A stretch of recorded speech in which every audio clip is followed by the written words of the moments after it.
आइए students move करते हैं एग्जाम्पल 3.6 की तरफ। Example 3.6 is identifying elements that has greater atomic radius, यानी आपको वो एलिमेंट बताना है जिसका एटॉमिक रेडियस ज़्यादा होगा। पहला पॉइंट है मैग्नीशियम और एल्यूमिनियम। स्टूडेंट्स अब आप पीरियोडिक टेबल में के ट्रेंड को देखिए तो आपको मैंने बताया along the group atomic size increase होते हैं और along the period atomic size decrease होते हैं। इनकी रीजंस भी मैंने आपको बताई।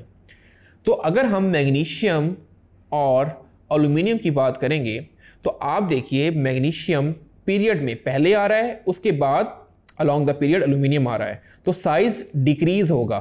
Along the period atomic radius decreases, तो मैग्नीशियम का एटॉमिक रेडियस ज़्यादा होगा, एल्यूमिनियम का कम होगा। तो हम कहेंगे magnesium atomic radius is greater than aluminium. Part B को देखते हैं। आपको बताना है कार्बन का रेडियस ज़्यादा है या सिलिकॉन का। तो सबसे पहले पीरियोडिक टेबल में देखते हैं वेयर इज कार्बन।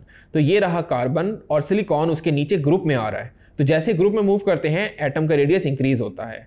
तो आप लिखेंगे सिलिकॉन का radius is greater than carbon. Silicon radius is greater than carbon. So dear students, हम एटॉमिक साइज के ट्रेंड को ज़हन में रखते हुए बता सकते हैं कि किस एलिमेंट का एटॉमिक साइज दूसरे एलिमेंट से ज़्यादा या लेस होगा।